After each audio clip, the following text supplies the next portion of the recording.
Arizona opens up conference play next week. What's real? What's fake? Find out in 30 seconds. Don't go anywhere.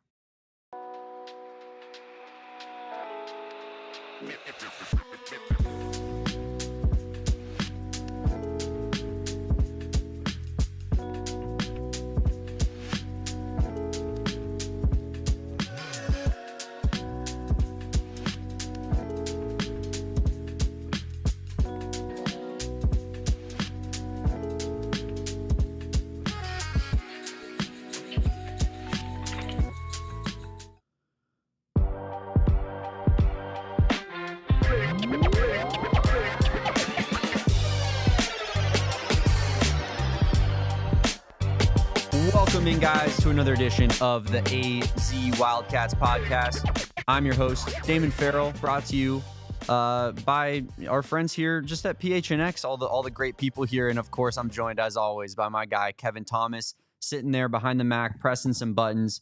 Going to do a little bit of a newer kind of style with this show. This is going to be the typical format here with Kevin sitting behind the computer, hitting some buttons on screen, but also talking a little bit and co-hosting with me. So that's kind of going to be the vibe that we go with here, and yeah, excited to get into it and show two, Kevin. Yeah, I mean, everyone knows me. This is my home. Behind the Mac is where I reside. This is where I do all my best work. So I'm happy to be back behind the Mac, but also still face to face with all y'all and right here with Damon as well. So I'm happy to get into it today. Absolutely, and we got a lot to talk about. Of course, some transfer news. Got a couple portal entries. A guy from Arizona that committed elsewhere to a big time school, as well as some TCU basketball preview to talk through, and the start of conference play for Tommy Lloyd and the Wildcats basketball team. Where do you want to start, Kevin? What sounds good to you to start? I think we should talk this transfer news first off the top. The deadline, if y'all don't know, the deadline for transfer portal is tomorrow, December 28th. So if you're doing your late holiday shopping, if you're these coaches, now is the time to make sure that you like the roster you have, because pretty soon you're not going to be able to make many changes to that roster. Where do you want to start, Dan? We could start with MGK. Yeah, let's do it. Marquise Groves Killebrew enters the transfer portal. He appeared in 10 games this most recent season, collecting 26 tackles and 4 PBUs. He's possibly heading to his fourth school, Damon. He played at Louisville, Texas A&M, and obviously Arizona. What do you think about his fourth school already? I mean, I would say that that's the nature of current college football, right? Like, I think people used to lock in. They would love watching the development of, multi-year guys go through the system. And nowadays it's one year to the next with a lot of these players. And a guy like Groves Killebrew, I mean, he clearly hasn't been able to stay down in one spot. I believe he has some eligibility left, so it's possible that maybe we even see him in the transfer portal again next year. But yeah, as far as the impact on Arizona, I'm not too concerned about it. I think he was a good piece to have from a depth standpoint. He was a good player to have in terms of like high recruiting ranking out of high school, good potential, got some playing time last year. You want to kind of keep some of that continuity given how much, this roster is going to be turned upside on its head. But this, of course, is going to be a situation where you're losing this guy, but I don't think that it's necessarily going to be too detrimental to the team, I should say, just given the strength of this team really being that defensive back room like we talked about yesterday, Kevin. Yeah, and I think if MGK does eventually depart Arizona, you are fulfilling his spot with a couple of very capable guys in Dansby and Cole, as we already previously discussed yesterday, excuse me. Yeah, I don't think that if, again, all respect to MGK, but if he was to depart, I don't think that it would be the biggest miss by this coaching staff to let him walk as well. No, absolutely not. Yeah. And of course, let's make sure we say hi to everyone in the chat today. We got all the people in here. Kobe, my guy. Yes, new intro song. Thank you for checking in from the gym. And then we got Erica in here, of course. Friend of the program, maybe, teammate, maybe crew member of the program. Who knows? But yeah, currently a free agent. Maybe we can work out, some deals, Absolutely. Of course, we appreciate everybody who has tuned in to watch. It means the world to us. As we start this new venture into this new version of the AZ Wildcats podcast, I think, with as far as Groves Killebrew, that is kind of, it's a late portal entry. I think a lot of the Arizona kind of action happened really early on. They were one of the teams that had just a huge influx of transfers, like basically right when the portal opened. And then, as Kevin said, the portal closes tomorrow. So all these, kind of last wave of guys are going to be coming out. I don't know if Arizona will be having any more entries. It seems as though most of the entries are kind of, figured out at this point, and kind of, the wheels are turning a little bit on this transfer cycle. And I mean, a good example of that is Emmanuel Carnley, Kevin. Emmanuel Carnley, yes, indeed. Ranked a 4-star transfer. I mean, he entered the portal immediately. He's a really tall cornerback. I mean, I know people, that's always something that people look for. He's a 6'3" guy, 184 pounds. He was a 3-star out of high school. Didn't play all that much at Arizona last year. Wasn't really an impact player. Didn't see too much of Emmanuel Carnley. And somehow he enters the portal, and he is a 4-star transfer prospect out of the portal. Number 6 cornerback available in the country. I know Kevin and I have talked about it a little bit.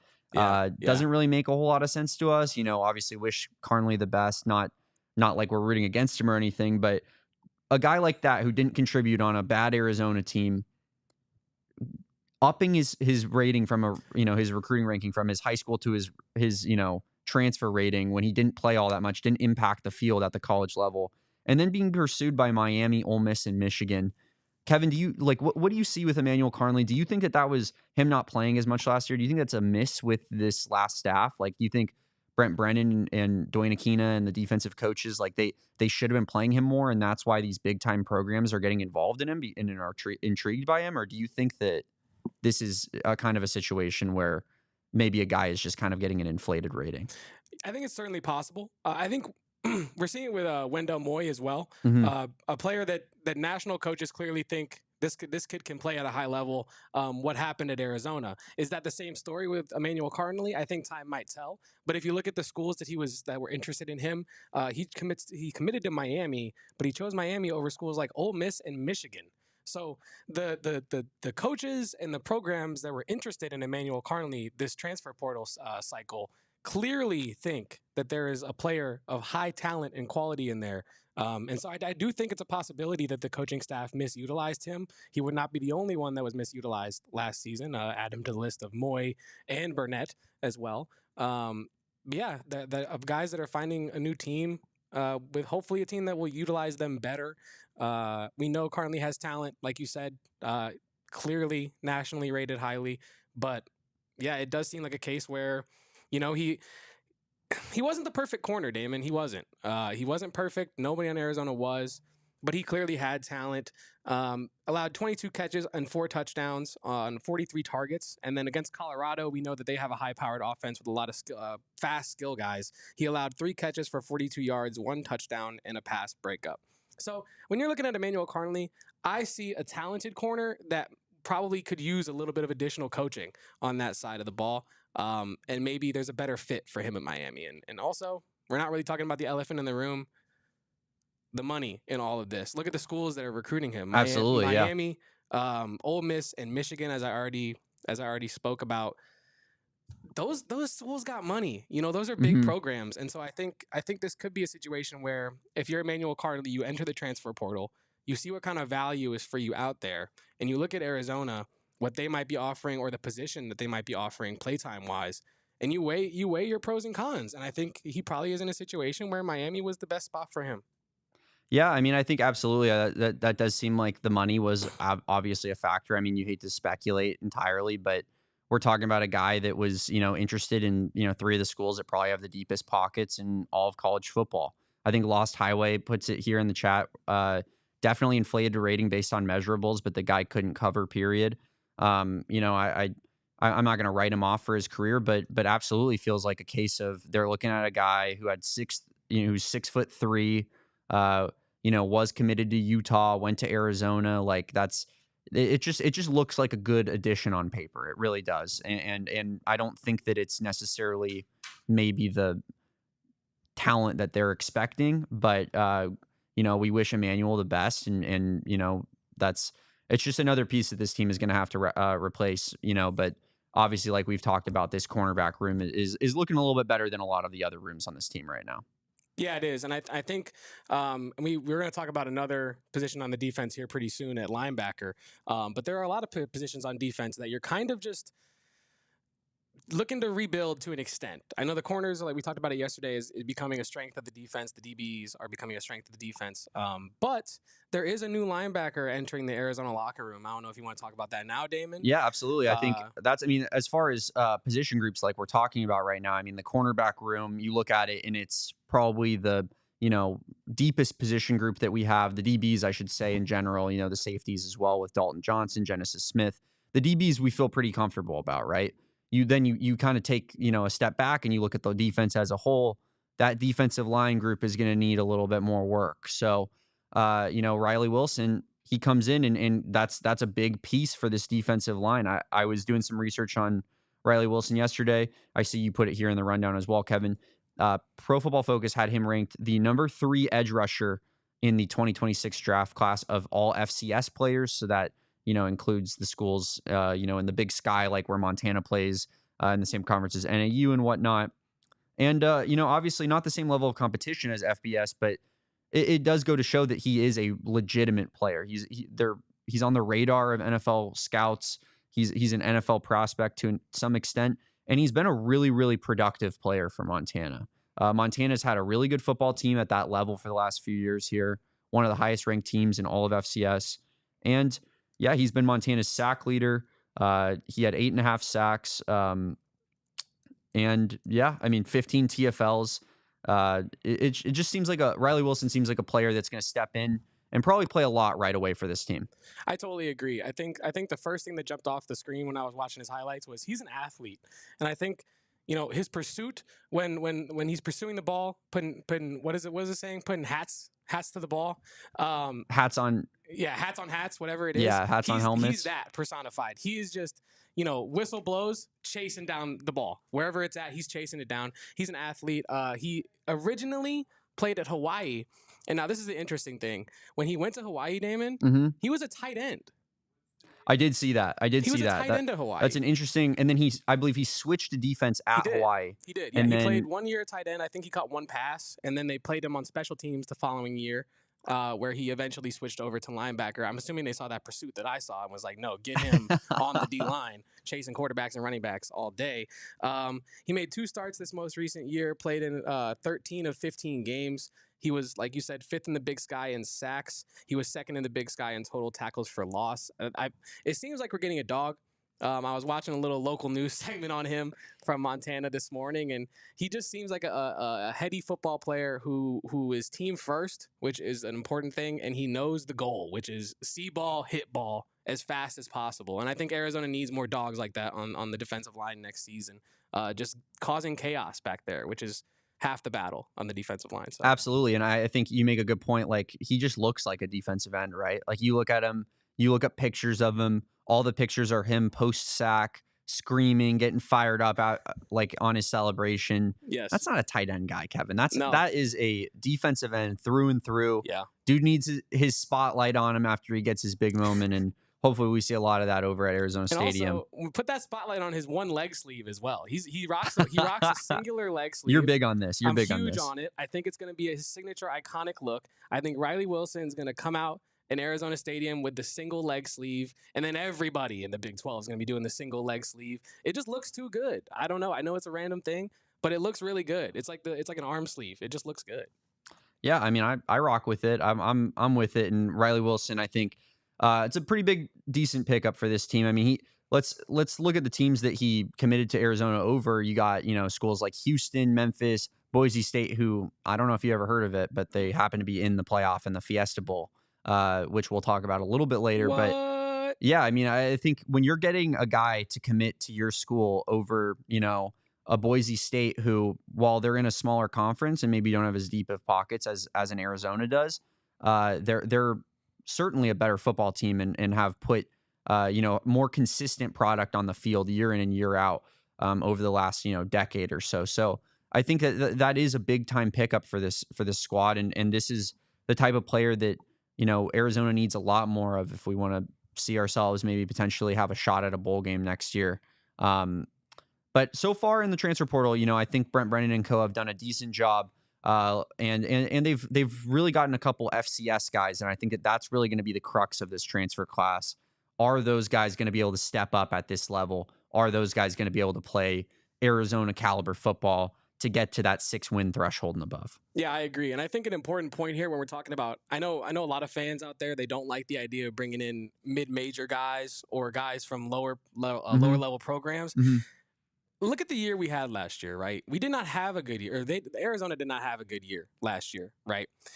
If you are one of the best transfers in the nation, right, what makes you want to go to Arizona specifically over schools that are paying you or promising you very specific and very exclusive things? If you're Arizona, you need to be looking at, quote unquote, the best of the rest, right? Who is being underscouted, underlooked at, and how can you capitalize on that? Like a Riley Wilson, like a Blake Gotcher, guys that like an Ohio State, Michigan probably aren't looking at because they're looking at guys that played Power 5 last year. But if you can coach and develop talent, you should be happy to get the quote best of the rest, because they're going to be just as good on the Power 5 level as they were on the FCS level if you coach and develop the talent correctly. Well, and think about, you know, the players that were in the Heisman ceremony this year. I mean, I know there's a little bit of a curveball there with as far as Travis Hunter goes. He could have gone anywhere in the country that he wanted to, and obviously chose to follow Deion to Jackson State. But you have Ashton Genty, who went to Boise State, is a Group 5 school. You have Travis Hunter, who started at Jackson State, an HBCU, an FCS school. You have Dylan Gabriel, who started at UCF, who at the time was a Group 5 school, now a Power 4 school, like they are now in the Big 12.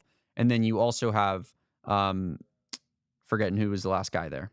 Oh, Cam Ward. I was about to say Cam Ward. Cam your Ward, favorite quarterback in the nation. Yeah, Cam who Ward. started at Incarnate Word and was an FCS guy as well. So clearly there are high caliber FCS players out there to grab. Cam Ward, an under recruited guy out of high school, ends up being one of the best players in the entire country this past season. So I mean, it's not as if the FCS is just a completely dry well of you know, having zero prospects that could really help you know, a bigger team like a Big 12 team such as Arizona.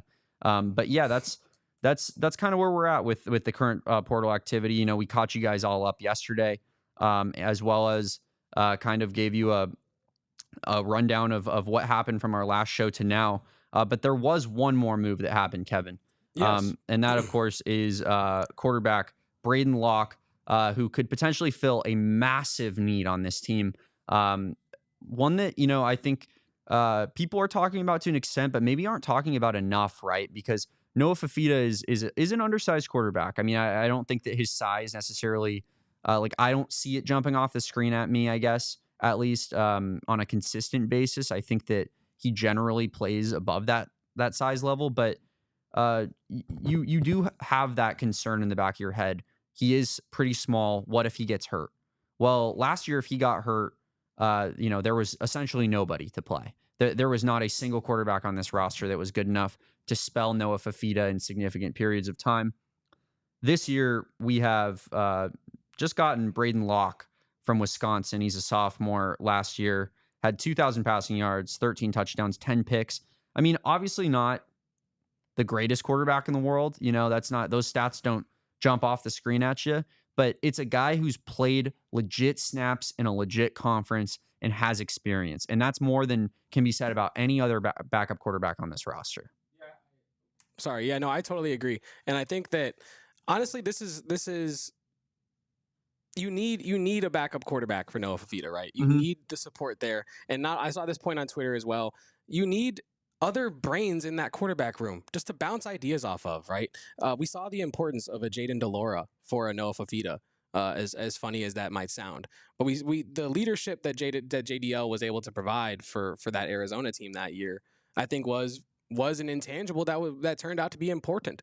We talked about, or fans, as we talked about it a lot this year, Arizona lacked structure for Noah Fafita when things went left. He would come off the field after an interception to no one. You know, the year before, he would come off the field to either Jed Fish, JDL, another coach, someone asking, what did you see so that I can help you fix that mistake? Yeah. Right?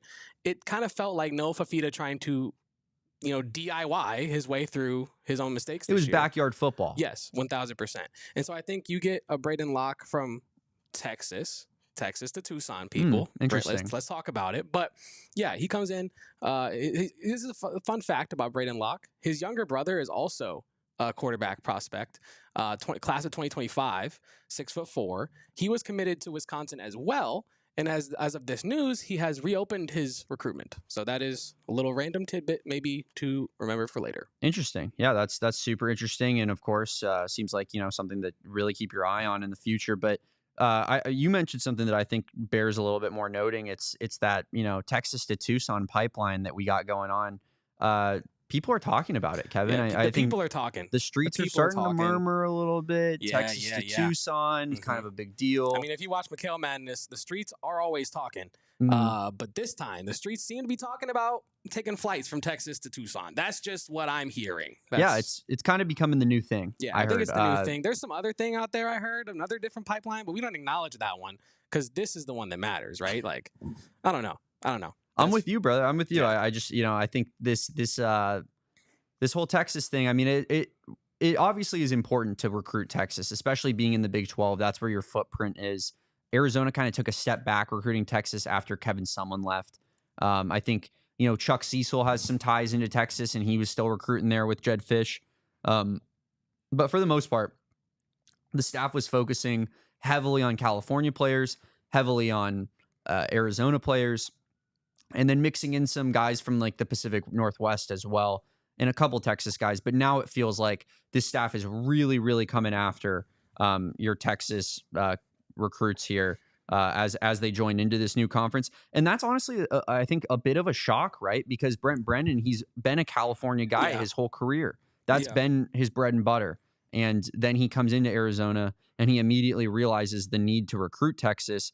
And, while Brent Brennan clearly hasn't done everything right, that is something that I think we can say, that's something that he, probably has had a good just viewpoint of where, the real talent in this country lies. Yeah, I totally agree. I think when Brent Brennan came in, to your point, we saw a San Jose State guy with a lot of Cali ties coming here, and we all thought as fans, hey, this is probably going to be California South now, right? But I think that if Arizona is going to make a transition to opening up the net, widening the net, that's what I'm looking for. If they're looking to widen the net for their recruiting, I think that can only be good, especially if you're widening it to a place like Texas that is such a rich, talented location for football. We're about to talk on the other side of this segment actually about a basketball team from Texas as Arizona looks to play TCU coming up. But yeah, I think if Arizona can keep diving into Texas, trying to battle with ASU over some Texas guys, I think it's going to go a long way for this program to eventually succeed in the recruiting the way I think fans really want to see. Absolutely. Yeah. But on the other side of this break, we are going to talk a little bit of Arizona basketball, kind of what's real, what's fake as we head into conference play. So we'll be right back after this break. Don't go anywhere.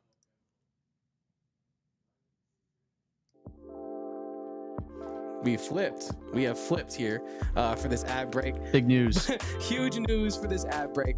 But even bigger news is Neutral, right, ladies and gentlemen? To keep it tasty, Tucson with Neutral. Neutral, the hard vodka seltzer, has arrived. Made with simple ingredients like vodka, seltzer, and real juice. Neutral tastes good, like real good. I've been to McHale. As Damon slums down in his seats like I do at McHale sometimes during this season. But they do sell Neutral at McHale. You can get your Neutral there. Made with simple ingredients like vodka, seltzer, and juice so that you'll never want to drink another artificially flavored seltzer ever again. They have a wide variety of flavors including pineapple, watermelon, black cherry, orange, and more. And nothing goes better than college football and a Neutral, Damon. Keep really it tasty, doesn't. Tucson. Neutral. Enjoy responsibly. 2024 Anheuser-Busch, St. Louis, shout out. Neutral flavor vodka and carbonation, St. Louis, Missouri. You from St. Louis? I mean, the streets are talking. The same streets they're talking about Texas to Tucson are talking about Kevin from St. Louis. So Interesting. And also, I believe the streets were talking a little bit earlier about the Fiesta Bowl. Ashton Genty, the Boise State Broncos, the Penn State Nittany Lions, Drew Aller, I mean, just stars across the board. You got James Franklin. Can he win a big game? A lot of people mentioned it, like that SMU Penn State game, that didn't really have the feel of like a big college football game, right? Like Penn State just took it to them, kind of felt like from the moment that it started, like it's over. Yeah. Not the Fiesta Bowl, Kevin. Not the Fiesta Bowl. Never the Fiesta Bowl. The party never dies. No, the Fiesta Bowl is always a great game, and the Boise State Broncos show up at the Fiesta Bowl. I believe they've won their last 2 that they've played in. They beat Oklahoma. They beat our sweet Arizona Wildcats. And can they take off and take down the Nittany Lions? We're going to find out, of course, on New Year's Eve. In this new era of college football, it is the college football playoffs quarterfinal, and it is the Verbo Fiesta Bowl on December 31st at 5:30 p.m. kickoff. Make sure you guys come early for the New Year's Eve Fiesta that starts at 2:30 and the Fan Fest pregame party out in front of the stadium. And make sure you guys Viva Fiesta, join the first ever college football playoff quarterfinal at the Verbo Fiesta Bowl. Buy your tickets, reserve parking and premium experiences at fiestabowl.org/tickets, and Viva Fiesta. And we're back. I don't know. I guess, the ads just really make us sink into our real zone. They really make us get into the zone, Yeah, absolutely. Who's not in the zone, Kevin? Who's not in the zone, Damon? Tommy Lloyd and the Cats. Whoa! The Hoops team, it's been a rough start for them thus far. Obviously, unlucky start, some might say. Yeah, and we're going to get into that. We're going to dive into those numbers. And of course, the Wildcats are sitting at 6-5 after conference play, and they're gearing up to play the TCU Horned Frogs, who we're going to talk about a little bit more later. But first, we're going to focus just on the Cats and just kind of how the season has gone thus far. Right now, you got 5 losses to teams with 9+ wins: Duke, Oklahoma, UCLA, of course, West Virginia as well. And you're 0-5 versus Power 4 opponents. It's obviously not good. That's, every single one that you've played. Those are all the real opponents you've played. Obviously, those games mean a lot more than the games against a Canisius, the games against a Central Michigan. I don't know, Damon. That Samford game, man, really showed some stuff there, Yeah. Well, I mean, me and Kevin both did a little bit of stat hunting prior to this, and yeah, I mean, those losses against those Power 4 opponents average out to an 8.8 point per game average margin of loss. Not super close, not, like they're getting blown out either, but maybe you'd like to see that number a little bit closer.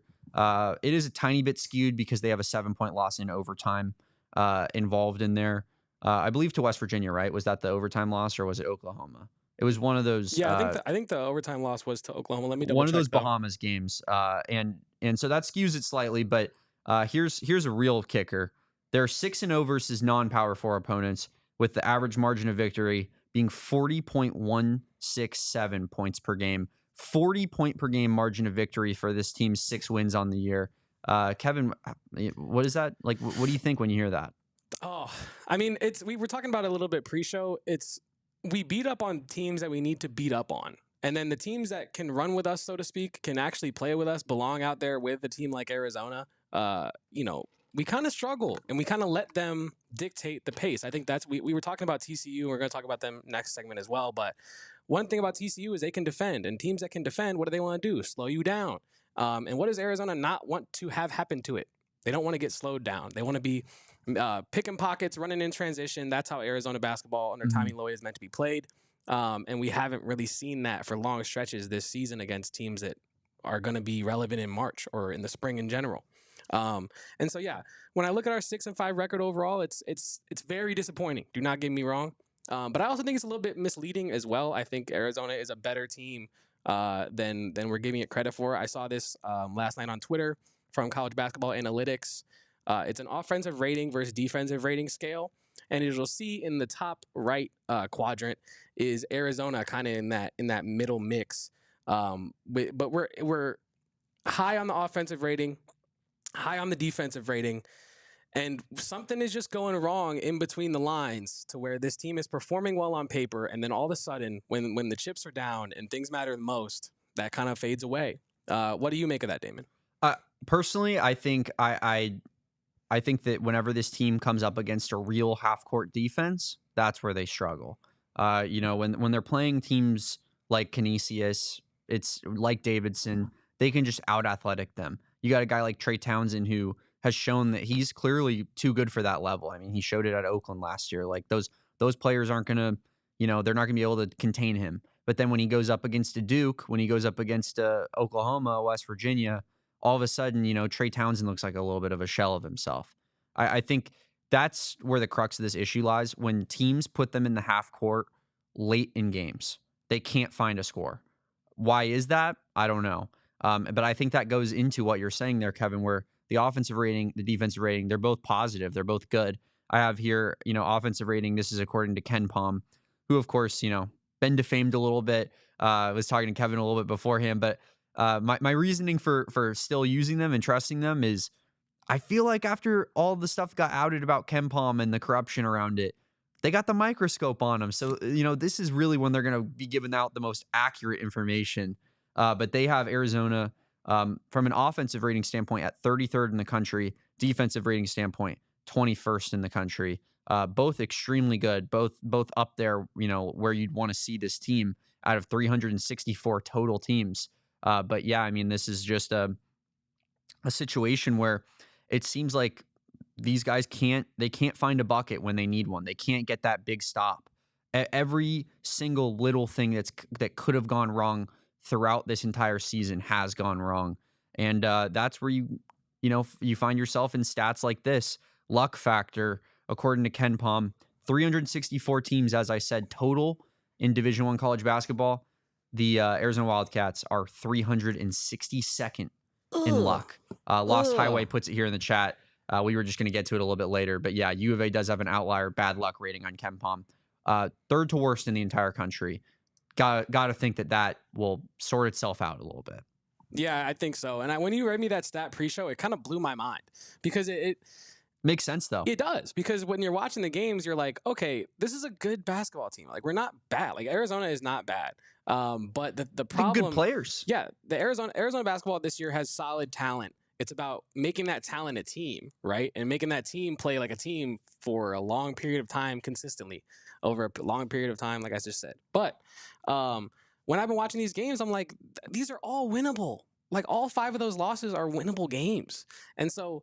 you're looking at this luck stat. Minus maybe the Duke game. But yeah, I'm with you. Yeah. I think even on paper, the Duke game is winnable. Because there were stretches of that game where you're watching it like, okay, if Arizona can go on a run right now, they can take control. But they just never made that run, never took control. And so I think, like, we were talking about it with ASU producer Kyle, the luck stat is a little bit hard to figure out, right? Because what is luck? How do you quantify How do you quantify luck? But we were also talking about how luck requires skill. It's skill and preparation meets timing, right? So if you put yourself in the positions to be lucky, your skill will most times come through for you. But if you're in positions to not, to be lucky and your skill doesn't come through, then that's what it is. But what Arizona's problem, I think, is when it comes to the luck stat, is Arizona's not putting itself in positions to be lucky. Like, we're not in positions at the end of these games to have bounces go our way. I think the one thing that comes to my mind in terms of bounces not going our way is the UCLA offensive rebound. Like, yes, that's a bounce that did not go our way, right? But we should have got on that rebound for sure. Arizona should have got on that rebound for sure. And yeah, I do think Arizona's been a bit unlucky, but I do think that luck falls back on the team as well. Yeah, and just a little bit of a deep dive into that, what that luck rating, comes from. It's essentially where your actual play has been versus what the expected play has been. So essentially, you can use the example of like a coin flip. If you flip a coin, even if it hits tails 10 times in a row, it's still 50-50 to go heads or tails the next time.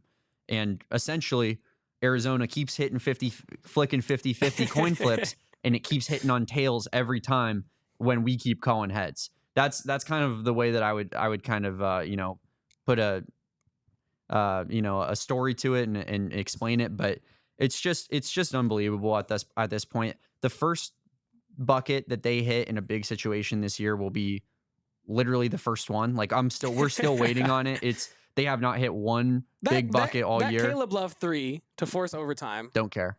All right, fine. But I'm just saying that is the one. We're looking for a second one that actually results in a victory. Sure. Yeah. No, obviously, like I don't mean legitimately 0 big shots this year, but it feels like it, right? Like It does. I feel like when you're at this point in the season, when we're out of conference play in a normal Arizona basketball season, you're thinking about the moments. You're like, oh, remember when Kadeem Allen drove in on Michigan State and put a layup up at the buzzer? Remember when Mark Lyons hit that shot against Florida? Like, these are things that stick with you against your bigger non-conference games, and of course we're losing them, so that's probably why. But you're not really looking good while doing so. It's like you're kind of like infuriating to watch. You can't get big stops. You can't score big buckets. You're giving up offensive rebounds. Like this team is doing everything in its power to lose these games. I think that's the most frustrating part for Arizona fans because we see the talent. We know how good of a coach we have. It's just it hasn't gone our way thus far. But that being said, I caution people on acting like this season is over. It's been infuriating to watch. It's been brutal. But I think that this team has the pieces to figure it out. They're 21st in defensive rating. That's a huge indicator a lot of times of how successful you can be in the postseason. And that's with a guy like KJ Lewis, who is maybe the team's best defender on paper, not playing particularly great defense for him thus far in this season. So, I think there's room for improvement there, but it's just like this team is not hitting on cylinders yet. And as Big 12 play gets started, the hardest conference in the country, Tommy's got to figure something out, man. Yeah, and you spoke to the frustration that we as fans feel watching the Arizona basketball team. It unfortunately, very unfortunately, reminds me of the frustration I felt watching Arizona football this season in a different way, though. When I watched expectations, yes, and when I watched or the lack thereof, because when I watched Arizona football this year, I never once was like, yeah, we need a score here. We're gonna go get the score. I never felt that way. I always felt like if we get a score, it's in spite of ourselves, right? Arizona basketball this year, I'm watching it and I'm like, yeah, we need like a little 5-point run, but I don't feel like that 5-point run is ever coming. Like I just don't feel like it's going to happen because we'll get it down to 3 and then go 2 minutes without a bucket. And it's like Arizona can't. That's not Arizona basketball. That's what happened against West Virginia. Yeah. A lot. Like that game reminds. I mean, what you just said right now reminds me a ton of that West Virginia game where all of a sudden you get a couple stops and you get it within a 3-point game, and then here's Tucker DeVries just nailing another 3 in KJ Lewis's mouth. Like it just over and over again. Every time that you're like, we're one stop away from maybe tying this basketball game, never get that stop. And that's really frustrating, especially like, I think the only game that's really been a lot different out of these big team games has been this UCLA game, right? Where that game was, it wasn't necessarily that the team was struggling to like find the flow of the game and eventually started picking it up after going down early and just kind of losing the whole time like they were against Duke, Oklahoma, Wisconsin, West Virginia. The UCLA game, Arizona's in control of that entire game, start to finish, and then just go on an absolute drought, right? And yes. and that was concerning to see because that was a new thing that we haven't seen yet thus far. Hopefully that's just like a mental lapse. Hopefully that's just a one-off situation, but yet another thing to be concerned about with this team. Yeah, and I said it. I think it was actually to the beloved Anthony Totri. I said, like literally game 3. I said this. I was like, why can't this team score consistently against like Canisius and like Point Loma and some of the other Yeah. There were stretches in those games. Like obviously you look at the final score and you're like, okay, Arizona whooped on them. Facts. Okay. But if you're watching the game, you're like, wait, Arizona should be up 20. They're up 12. Why is that? Like, why have they not scored in 4 possessions? Like, why? Like, it's the half-court offense consistently this season has been quite confusing to me, and quite frankly, I think like the lack of ability to have a go-to, like our go-to, and I love Jaden Bradley. Jaden Bradley is incredible, but our go-to cannot be Jaden Bradley driving to the hoop for a miraculous layup over 2 guys. Like that cannot be our go-to offense. No. Like Arizona has to find a way to facilitate a half-court offense that is malleable to different teams and different defensive play styles. I think these Tommy Lloyd teams have found their stride, right? And then as fans, we find a team that simply has the answer for it. And it's been not very complex answers, I feel like, in the tournament with Princeton and things like that, and in the regular season with West Virginia. Like, these teams should not be able to figure Arizona basketball out in the way that they are. Well, it feels like once they find that crux of how to stop the Tommy Lloyd's offense, like there's just no adjustment essentially to how do we get out of that. Like, it's a lot of, against Princeton, it was a lot of, we'll just throw it down to Tabellis or Ballo in the post. Yeah. And it was like, well, that's not working. We're watching it happen over the course of 35 minutes. Like, we got to change something up a little bit. Tabellis didn't hit one big shot in his entire career. So it's like, yeah, it's concerning. Where are the adjustments? How can this team really, improve upon, their struggles that they've had so far this year? And I mean, it really is just a complete conundrum.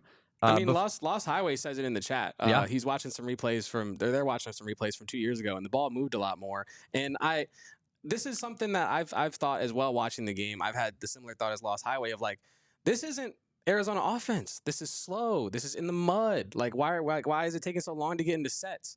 It should be fast ball. Like I said, ripping cookies on the other end and getting fast transition layups on this end. Arizona offensively has not been Arizona, like, true to what Arizona basketball is. And that's been the problem. And I think part of it goes back to the bigs. Like, if you can't play inside out, it's hard for your guards to really get going. I think what really helped Caleb Love so much, and I know it's old news, but it's true. Like, Ballo was someone that Caleb Love could rely on in that pick and roll in the mid game, and we were lacking that from our bigs this year. And I think that if Arizona can figure out the inside, I think the guards will look a lot better for all the fans. I'm honestly with you. Like, I've been thinking about, what's gone wrong with this team. I mean, you look at it on paper, right? Like, the one guy who's met expectations / succeeded them is Jaden Bradley. He's the guy that, has played up to his par and what we expected Jaden Bradley to give us this season. Essentially, everyone else on this entire roster has been below what that expectation level was. Yes. Maybe a guy like Trey Townsend is kind of similar to what you'd expect, or Adele or so, but certainly like Krivas, who's now out for the year, KJ Lewis, those have been Caleb Love. Those have been disappointing guys that you expected to be the best players on this entire team.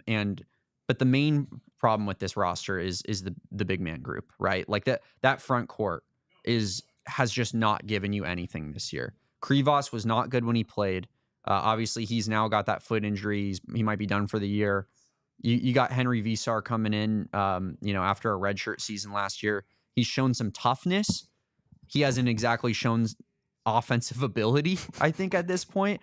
He's rebounded well, and he's hit his free throws. And that's, big men hitting their free throws in college. Don't take that with a grain of salt. That's important. I just brought up a big that couldn't hit a free throw to save his life. And it killed this team. It was very detrimental to this team that Umar Ballo could not hit a free throw. So that's huge. I don't want to downplay that, but he doesn't have any, he's not an offensive threat. When Henry Visar takes a three, the opposing defense goes, that's a W. We just won that defensive possession. Doesn't matter if it goes in or not. They want Henry Visar to take as many threes as possible. Yes. You got, Toby Awaka. He just hasn't really shown you much on from an offensive standpoint. Like, he's not that guy. I don't think he will be that guy. He's a tough player. Like, you need that kind of guy in March, but he's not going to take on a scoring load. So they're going to need to find out how this front court group, like, they're going to need to find some scoring in there. It can't just all be the wings and guards that have to score. And your wings are, they're putting up a kind of a disastrous offensive season thus far. So it's going to be an interesting balance. One more thing before we go to the break, Kevin. I just wanted to point out John Rothstein. He's going to be doing a bracketology every week, and he released one this morning. Interesting tidbit for Arizona fans here. He has 8 teams representing the Big 12 in his current version of bracketology after non-conference play. Iowa State, Kansas, Houston, Cincinnati, West Virginia, Texas Tech, Colorado, and Arizona State.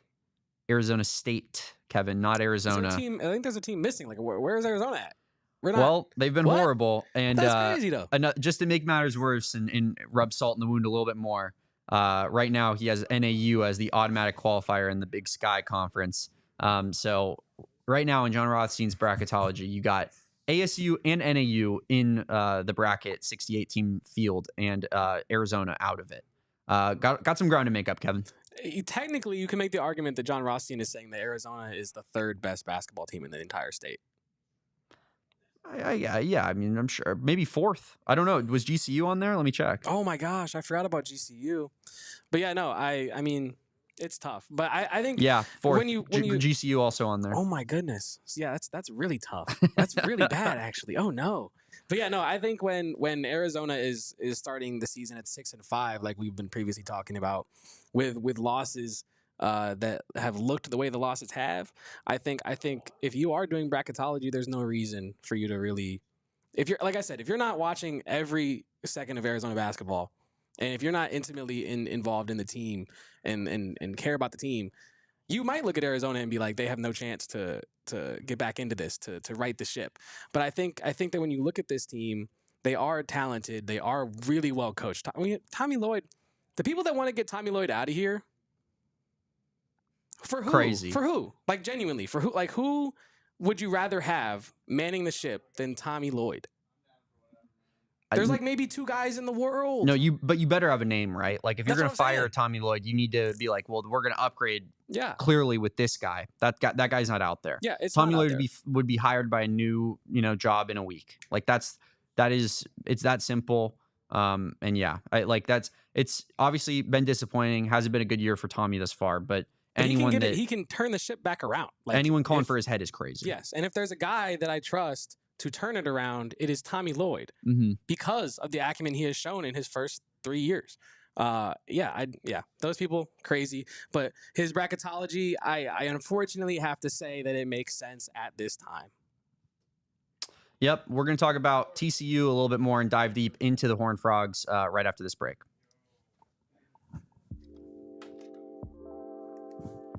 All right, yes, we are currently back into the slums of the ads. Here we go.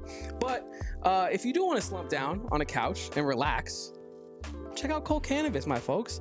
So our friends at Colt Cannabis are now available at True Leaf locations, and they have a huge variety of premium flower. True Leaf exclusive, though. If you're a diehard and you've watched PHNX Puffs, you know me and Eric like that magic marker strain. Well, guess what? You can get your own magic marker cup, your little jar right now at the True Leaf locations. They offer magic marker. The Valley has been asking for it, and it is now back. If you visit trueleaf.com to find the local shop near you or place an order and tell them PHNX sent you. It's great flower that's hard to find these days, and luckily our friends at Colt Cannabis have been dropping absolute fire heat here at PHNX Studios. You can smell it. And at your local True Leaf, that includes a True Leaf exclusive magic marker strain. You can only get that at True Leaf. Also, be sure to check out new True Leaf location opening in Maricopa on January 11th. Get over to trueleaf.com to find your local shop or place an order and tell them we sent you. Kevin's damn right about that. When Colt, our friends over at Colt Cannabis stop by and they bring off some care packages, you know it. You're gonna know. It smells like a whole dispensary in here for sure. Yeah. And of course, we already talked about the game, but let's talk about the Fiesta Bowl parade, Kevin.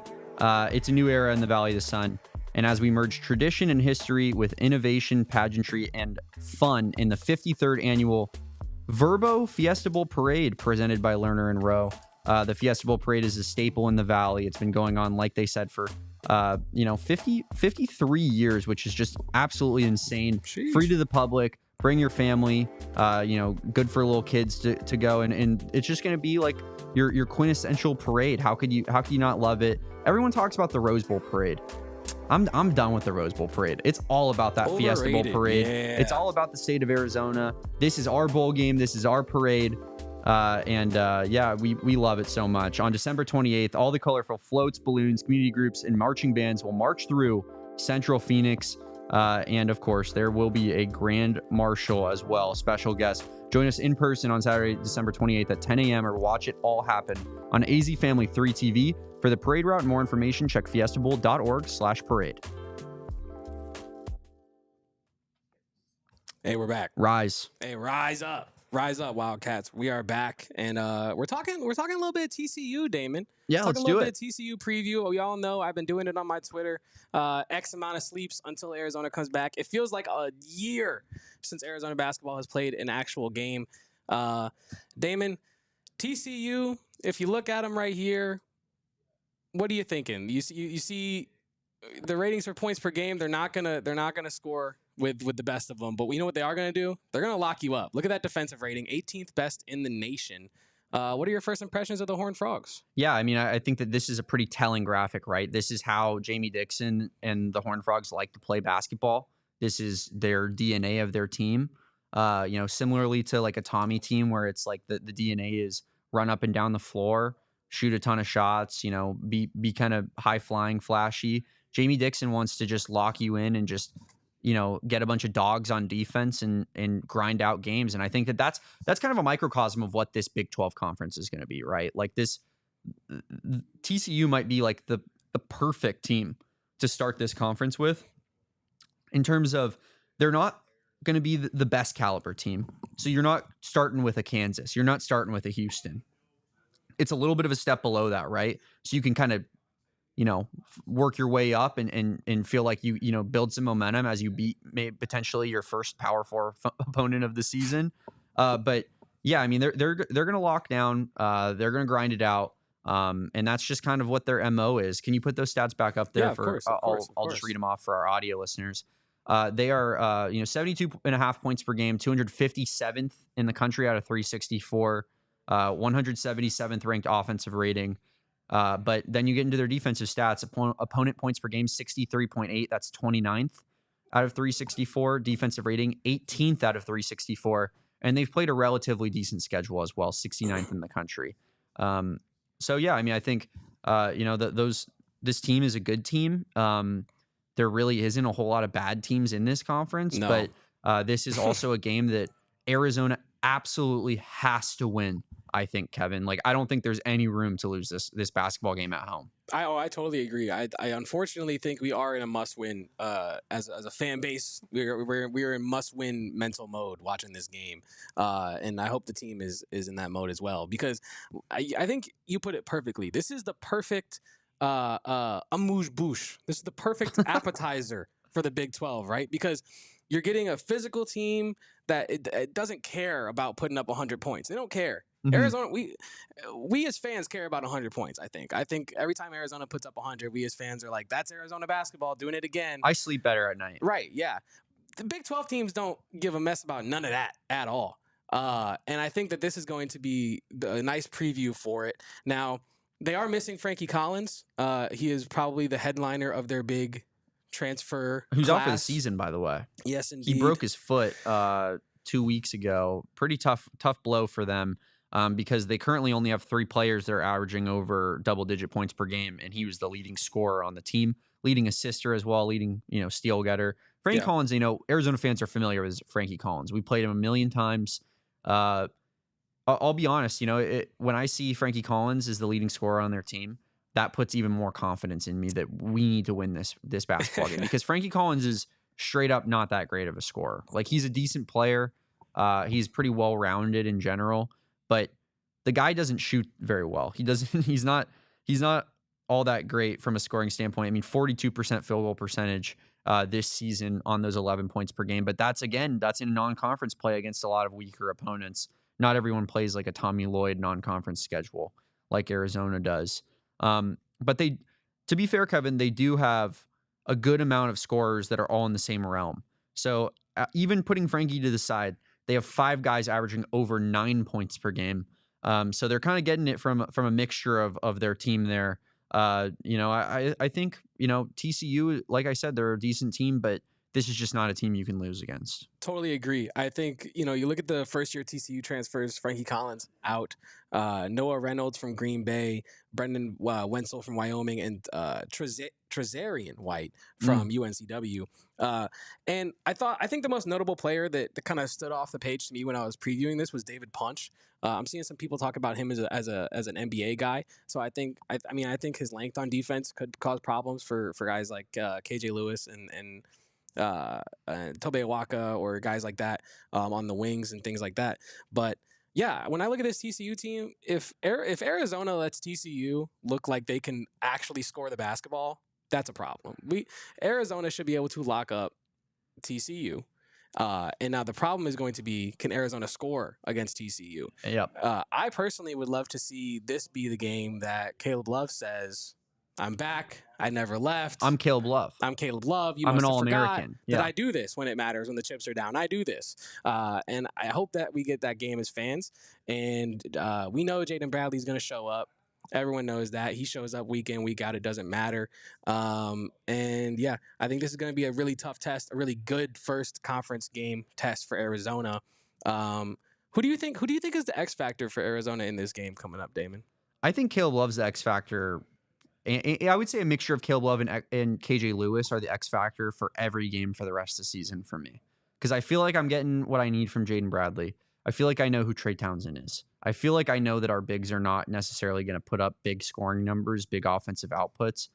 The gray area on this team is how can those wings that we came into the season thinking, oh my God, stars, KJ Lewis, Caleb Love, stars. How are those wings going to be able to perform for the rest of this season? I think that that's pretty much the catalyst for how this team is going to do. We're going to talk about that a little bit more after this break here. Hello, everyone. If you're sitting in a chair or standing somewhere, you're probably on some flooring. You know what that flooring should be? It should be Empire flooring. Right here. Because with Empire Today, that's what Damon's sitting on right now. With Empire Today, you get to shop at home convenience, the right product for your needs, quick and professional installation, and the best part, a price match guarantee. Now, Empire Today is the best place to get your new flooring, so of course they have copycats. But Empire Today cannot be beat on its quality, service, nor its speed. They won't promise the lowest prices though, but that's probably because anyone putting flooring in your home for the cheapest price is probably not putting flooring in your home that you want. Empire Today promises that their virtual floor designer is a great way to see how new floors will look in any space. It's easy. Just snap a picture and instantly see how new floors will look in your home, your room, your office space, wherever you're at that you need new floors. Empire Today prides itself on our convenient shop at home service. They help customers shop for floors where they use their floors so they can see exactly what new floors will look like in their homes, lighting, and decor. Schedule a free in-home estimate today. All listeners can receive a $350 off discount. $350 off discount. That's a lot of money, folks. When you use the promo code PHNX, restrictions apply. See empiretoday.com/PHNX for details. Yeah, and of course, you know, we talked about the Fiesta Bowl. We talked about the parade. The parade, you're not going to need a ticket for, but the Fiesta Bowl, you will need a ticket. And of course, we're encouraging you to use the best ticketing partner in the business, Game Time. Game Time, that's going to be the place that you're going to want to do all your ticket shopping when it comes to concerts, comedy shows, musicals, sporting events, anything that you can name. Game Time has it. And of course, if you use code PHNX, you'll get $20 off that first purchase there. And make sure you're checking out this new Game Time Picks feature. I mean, it's got to be the best, feature in all of ticketing apps out 1000%. There in the world, in the history of the world. It kind of just balances, they pick out what the best deals are for you based off of price, where where you're going to be viewing from, and they match those and give you, the consumer, what is the best deal. And they of course show you all of those. That's the Game Time Picks. That's what Game Time is doing for you. Make sure you guys download the Game Time app, create an account, use code PHNX for $20 off your first purchase. Terms apply again. Create an account, redeem code PHNX for $20 off. Download Game Time today. What time is it? It's game time. Game time. And of course, if you are watching with our friends over on Fast, over on that Samsung TV, that Fubo TV, TV in general. Yeah, if you got our beautiful faces on TV, check us out. Go phnx.com. Yeah, of course. Go over to the website. Party continues. We're going to talk a little bit more about TCU and round this episode out. But yeah, Kevin. We could start with people in the chat saying we're not giving Erica L. Day enough shout outs. But Erica L. Day did bring up a good point. Emmanuel Steven. He's showing some raw skill. I think a lot of fans are kind of clamoring for a little bit more E-Man. Mm-hmm. And I think that I kind of like the idea. When you don't have a set of bigs that I'll say are concrete, locked in to their roles on the team, I think you can get a little creative with your young guys. See what they have, right? Like we're about to enter Big 12 play. See what Emmanuel Stephen has, right? He's played well. I think I saw a stat where in his time he has played, he's pretty much got like a point a minute or something like that. Low expectations, like Erica's saying in the chat, but the ceiling is high for a freshman like him. And if you haven't redshirted him already, might as well use him, right? And so, yeah, I think that's where I'm at with him. You need more guys like him. We need more impact bigs. That's what I want to see. I want to see Arizona have more impact bigs. E-Man is kind of like, doesn't it feel like he's just, you look at him, he's built for the Big 12. Like this is a guy that Tommy recruited and was like, that's a Big 12 basketball player, even if he had a little bit lower of a rating out of high school than Arizona fans are typically accustomed to, recruiting or bringing in. He really just, I like that body type. I like that frame. And he looked pretty good against Central Michigan, but that is a, massive step down in terms of athleticism and what he'll see in the Big 12, physicality. So, yeah, I mean, I'm intrigued by Emmanuel Stevens. I think long-term, he's going to be a big piece for this team. Not like comparing them as players, but I think the development could be similar to like a Christian Koloko. I like that. I do like that comparison. Where actually, you don't see a whole lot of him in his first year or two, maybe, and next sophomore season he maybe starts playing some backup minutes, 10 minutes per game, but it's really in that those upperclassmen seasons that you'll see that development, and all of a sudden you have a real player in place in Emmanuel Stevens. Yeah, and going into Big 12 play, Stevens is a young guy, inexperienced guy. Going into the Big 12, you're going to need guys with experience. Who do you think, honestly, I know we talked about X factors for TCU specifically, but in a different light, who can Arizona lean on beyond Jaden Bradley in the Big 12, do you think? I mean, you have to lean on Caleb Love. But can you live and die with them? Because you can't have Caleb Love out there taking 10 shots a game. That helps nobody. It serves like that. That is essentially you're saying at that point, Caleb Love, we want you to not be Caleb Love. We want you to, take a back seat a little bit. And if he's gonna, because he has been shooting a little bit less while he's been on this slump. If he's gonna continue to do that, he's not himself. He's not helping this team.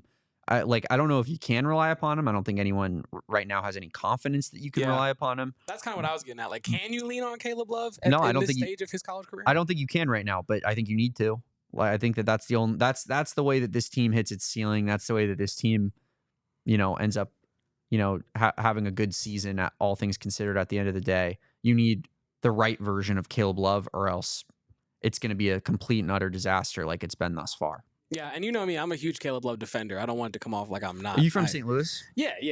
I think he's also from CBC Christian Brothers High School. But interesting. Yeah. But no, Caleb Love is a guy that can get it going over the course of conference play for sure. I have no doubt that he will look good throughout the course of conference play at some point. But I honestly think, Damon, that Arizona is going to be able to lean on KJ Lewis in conference play. Like and I've been talking to Erica about this throughout the year, actually. It's funny because his body language this year has been so weird. Like, have you noticed that too, Damon? Yeah. His body language has been very expressive. Now, he's clearly a guy that gets fired up. He cares a lot. We've known this about him since he started here. But this year, it's been like frustration. But like from the start of the game. And so I think if the body language fixes itself, I think if Lewis can find his stride as a sophomore, he's going through a little bit of a sophomore slump, but if he can find his stride, like I think this team is going to be able to lean on him, going through the physical Big 12 defensively in transition, in the half court. I think KJ Lewis is going to step up in Big 12 play. Absolutely need him to, right? Because we had really high expectations for KJ Lewis. And it's been a really, really down year thus far. I know I talked to you about this a little bit before, but haven't said it on the show. I think that this year from KJ Lewis really reminds me of what happened with Kylan Boswell last year. It's a guy who came in young. Maybe you didn't expect a huge contribution as a freshman, and they showed elite flashes, right? Kylan Boswell, when he was 17 as a freshman, he looked unbelievable. All right. I mean, he only played second half of the season, but Kirk Risa, like we were all calling for Kirk Risa to be sitting on the bench. We were all calling for Kylan Boswell at 17 as a true freshman to be inserted into the starting lineup because we thought that's what is going to, bring this team to the next level. And then you went into that next season and you said, Kylan Boswell might be the best player on this team. I was of the opinion that, after what I saw from him at 17, games slowing down a little bit for him, I thought that was going to be he was going to take a big jump. And I feel very similarly about what I've seen from KJ Lewis from last year to this year. I saw elite flashes. I saw a guy that I was like, Tommy's going to develop this guy. No doubt in my mind, more minutes, better player. We're going to see a real impact player at the next level here once he steps up and becomes a starter. And it's just been the opposite of that, right? It's been a total disaster. So I'm hoping that a habit doesn't form there with young players where we see these flashes and then next thing you know, they're just not developing, but something to monitor a little bit. I hope you're right, Kevin, because KJ Lewis is definitely the guy that Arizona needs. Him and Caleb Love, like I said, that wing play. What gives me the faith that KJ Lewis will be the guy that Arizona will be able to lean on come conference play is his strong suit is defense. Mm-hmm. Defense to me is like riding a bike. I'm not to me personally, but I'm saying the idea of it is like riding a bike because it's not like a shot where your shot could be off one night on the next. You might have a defender doing something that other defenders don't.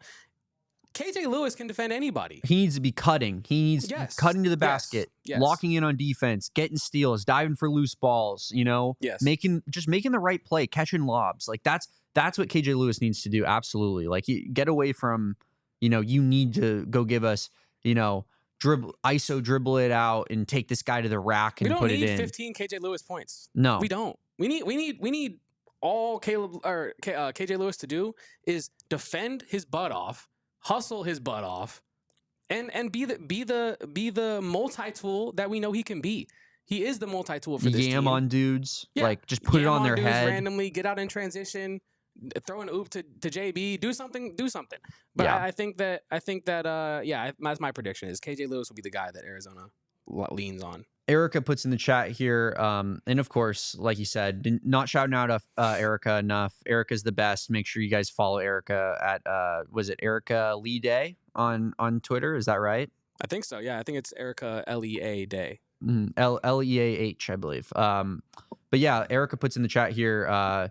Carter is also going to be good come March. Sue says Carter will be the man soon. This is true. That's true. I think that's another kind of angle we could talk about with this team. Like Carter, does he take maybe some of those Trey Townsend minutes maybe as the season goes along? I think so. I mean, I don't think that he's as physical as Trey Townsend, but he is more athletic than him. I think, and I think the upside is a lot higher than it is with Trey. So, I think Carter could start seeing some of those minutes as it goes on. And I think in an ideal world, that's exactly what happens. I agree. And I think the Carter Bryant, the coolest thing for me about Carter Bryant this season is the early evolution, but not of his play, but of his mental. Because I think after game 3 of this season, Tommy was on ESPN on SportsCenter, and he was talking about why Carter Bryant is not playing as much. His answer was that when Carter Bryant is out there, he's trying not to make mistakes, right? And that's why Tommy was kind of cautious about playing him. You don't want someone out there who's afraid to make mistakes, right? Tommy, if you listen to what he's saying over the course of these past couple weeks, Carter Bryant seems to have taken a huge leap mentally in understanding the game of basketball. He seems to have taken a leap in understanding his role on this Arizona Wildcats team. And so if that is true, if that is the case, let him rip, let him play. Because I think his talent is so raw and his ceiling is so high that why not let him get out there without the training wheels a little bit? Because we've given him the training wheels in the first couple months of the year. And I think he's learning how to ride this bike. And so, yeah, I think that Carter Bryant is definitely going to, by the end of the year, look incredible for Arizona. Of course, I think that's going to do it here for our podcast, AZ Wildcats Podcast today. We're actually going to be dropping kind of an impromptu, I believe, episode this weekend. Not going to be talking too much about the teams or anything, but we'll be, kind of deep diving into me and Kevin personally, how we became Arizona fans, how we got to the position we are, just so you guys can get to meet us a little bit better and get to know us more. And then, of course, we'll be back on a Monday for a post-game show against TCU. Let's go. No doubt about that. We'll obviously be, locked in for that game there. So make sure you guys like this video. The likes mean everything to us. They literally mean the world. Kevin and I, it affects the rest of our day, whether or not you guys like this video. Yeah. How many people we got watching, Kevin? Right now, go scroll up. Yeah, right now we got 58 viewers. 58 people watching. 26 likes. Give me 40 likes, people. I want 40 likes by the end of it. I think that's fair. This is a new journey for us. Only episode 2, first week, kind of rounding it out here, but it's been a pleasure kind of sitting in front of you guys talking about the thing that me and Kevin love the most in the entire world, and that's the Arizona Wildcats. Shout out the chat. Yes. Shout out Jacob. Shout out Tyler. McLovin. Erica always in the chat. Yep. LA Shadows here. Kobe. Edgar, Tony, Sue, Brandon. I mean, all the people. Timothy. I mean, everyone who's anyone. We're rolling deep today, guys. Yeah, 100%. Everyone who's anyone is in this chat, hitting that like button, letting their spirits known in the comments there. Appreciate you guys. Thank you for watching. Make sure you guys follow me at Damon Dog. That's DAWG on Twitter. Follow Kevin at Kevo Posts. Is that right? Yeah, nailed it 100%. Yep. KEVO and then Posts with an S. And then, of course, make sure you guys are following the Hub, PHNX_Wildcats on Instagram and on Twitter. That's going to be important there. And that's going to be where we're going to have just all the news of what's going on around the Cats and the football, basketball, and all else.